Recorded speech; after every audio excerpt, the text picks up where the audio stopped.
On August 6, 1945, the atomic bomb Little Boy hits Hiroshima, Japan. 70,000 civilians were killed on impact. Japan's emperor does not surrender. Fat Man was dropped on Nagasaki only 3 days later. Another 80,000 killed on impact. Japan eventually surrendered, causing an end to the war. The Allied forces saw a lot of controversy on the ethics of the situation. The entire globe was shocked. The development of the atomic bomb fostered more international collaboration through the increased fears of monopolization. In late December of 1938, Otto Hahn and Fritz Strassmann conducted a series of experiments at the Kaiser Wilhelm Institute in Germany.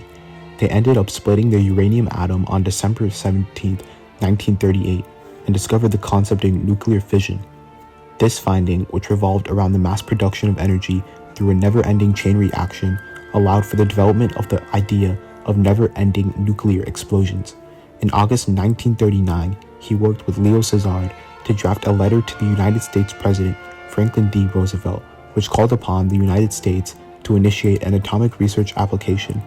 In response of the potential military applications of nuclear fission, Franklin D. Roosevelt advocated for the production and maintenance of the atomic bomb. In October of 1939, he established the Advisory Committee on Uranium. This was created with the purpose of research on the atomic bomb in response to Einstein's warnings. Shortly after, in 1940, he developed the National Defense Research Committee in order to maintain national security. Other Allied powers followed suit. The MAUD Committee was created in the UK through Winston Churchill. They sent a report which had findings that encouraged the United States to put up more effort into developing the bomb. These committees eventually discovered plutonium-239 in 1941, which would be a major finding. These would be the stepping stones for the foundation of the New York Manhattan Project in 1941. Roosevelt began to pool funds in order to establish the biggest research initiative at the time. The American attitude of the atomic bomb changed on December 7, 1941. A naval base located on Pearl Harbor, Hawaii, faced a military attack by the Japanese Air Service. The American people called upon war, and war is what Roosevelt brought. His line of reasoning is that when he said this, "Our country has been attacked by force of arms, and by force of arms, we must retaliate. We must now turn every effort to building the greatest and most efficient army, navy, and air force in the world." Roosevelt declares war on Japan, leading to the United States' involvement in World War II. This wartime attitude encouraged the use of the atomic bomb for global strength. Roosevelt ordered for the beginning of the development of the atomic bomb. This task was given to the United States Army Corps of Engineers, with Leslie Groves and J. Robert Oppenheimer directing the project. These developments were done in secret, with only a small team of scientists and officials knowing about the bomb's development. These developments were monitored and assisted by some of the Allied powers. An example of this would be through the Quebec Agreement, which ensured wartime collaboration in 1943 with Great Britain through cooperation with the MAUD Committee. This was extended to Canada in 1944. This global cooperation and collaboration with the Allied powers allowed for a pool of resources and development, as the other nations were pushing for their own research and developmental plans. At its peak, 130,000 people were working in the project without actually realizing that the inputs and raw materials they were making were going towards the atomic bomb. Scientific-wise, 6 core scientists were working on the project: the director, Oppenheimer, Leo Szilard, Hans Bethe, Ernest Lawrence, Klaus Fought, and Glenn Seaborg.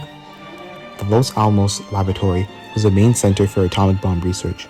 This allowed for the most classified information to be protected from Germany and Japan. These developments were tested on July 16, 1945. The Trinity test would be known as the first atomic bomb test, which would set the stage for the rest of the war. A largesse amount of preparation and effort was dependent on the bomb dropping. At 5:30 a.m., the key players involved watched from afar the bright, red, mushroom-like cloud radiating high amounts of heat and energy. The test was acceptable. The atomic bomb gadget disintegrated a majority of the tools used to prepare the explosion, including the tower it was dropped on. 18.6 kilotons of power also turned the surrounding asphalt and sand into green glass called trinitite. Abraham understands the actions of his consequences as he submits. Now, I am become death, the destroyer of worlds. The Trinity test was massive enough that it became a moral issue among scientists. After hearing of these results, many scientists believed that dropping an atomic bomb on thousands of citizens would be unethical. Many scientists ideally hoped that the atomic bomb was used for a defensive approach, ensuring that the United States would not fall behind in the arms race, in order to ensure that other countries would not take action. They had hoped that the atomic bomb could warn Japan until the war ends, so they could set international standards for the future. This would be outlined in the Cesar Petition, which would be given to Truman. 70 people wanted for peace terms to be given to the Japanese before they dropped a bomb. This went to a man soon to be named Secretary of State, James Burns. Burns did not approve of this idea and never gave the letter to Truman. These protests continued as World War II was still going on. Many millions of young men in every military were dying. Truman noted this with meticulation. This was cataloged in the Truman Diaries. On July 7, 1945, peace negotiations were developing in Potsdam, Germany. The Big Three that consists of the United States, the Soviet Union, and Great Britain negotiated terms to end the war in Europe in the Potsdam Agreement. These terms were somewhat applied to Japan, as Harry Truman, the United States President, Winston Churchill, the Prime Minister of Great Britain, and Chiang Kai-shek, President of the Republic of China, issued the Potsdam Declaration to Japan. The Emperor of Japan, Emperor Hirohito, refused the Potsdam Declaration. Japan was not willing to surrender. On July 30th, the USS Indianapolis delivers components of the atomic bomb Little Boy to Tinian Island for the final assembly. On August 2nd, the final version of the Potsdam Declaration is issued. This was Japan's last chance for unconditional surrender. Little Boy is dropped 4 days later in Hiroshima. The Enola Gay dropped the bomb and continued to stay airborne over the mushroom cloud, which was the atomic bomb. Truman offers another chance for Japan to surrender. At this point, a major portion of the Japanese population had been killed. However, the Japanese spirit did not falter. On August 8th, the Soviet Union declares war on Japan and invades Japanese-occupied Manchuria, further pressuring Japan to surrender. They do not falter. Due to this, Fat Man was dropped a day later in Nagasaki. The boxcar dropped the bomb and again continued to stay airborne over the mushroom cloud, which was the second atomic bomb. Little Boy and Fat Man were opposites inside. However, they both shared the same impact on the Japanese people. On August 9th, Japan's Emperor Hirohito convenes an emergency meeting of the Supreme Council of the Direction of the War to discuss surrender. The atomic bombs and the added stress of bomb raids and the Soviet Union kept Japan damaged. The emperor had to make a choice. Eventually, a day later, on August 10, 1945, Japan's Emperor Hirohito announces a surrender unconditionally, accepting the terms of the Potsdam Declaration. Surrendering did not make things much better for the Japanese population. Many Japanese people continued to die from the injuries and illnesses from the radiation exposure. Many had permanent scars that they had to deal with their entire life.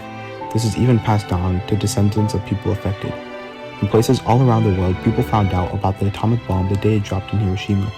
There were many ethical and moral issues regarding the usage of the bomb, and many controversies and protests from the people. Truman vowed to never drop another atomic bomb. The mentality of the American people changed as they saw the scary impacts of the atomic bomb on the citizens. Many countries followed suit in order to prevent themselves from being victims similar to Japan. This developed a nuclear arms race that extended into the Cold War. This followed suit with the International Guidelines on Nuclear Powers. The United Nations was established in October 1945 with the intention of maintaining international peace and security. This achievement, which was seen as a catalyst for wicked behaviors in the government, is still a massive scientific achievement that widened the world's barriers many scientists established. In essence, there began a national divide because of the usage of the bomb. Although America came together in order to develop an atomic bomb, everyone working on the project had different purposes and ideals for its usage. The moral standards of many of the American people were challenged. It brought the idea of, should America continue the war and let soldiers on all sides die? Although the atomic bomb brought more scientific and social change through the trade of ideas internationally, it challenged the ethics of the government as one of humanity's most controversial actions.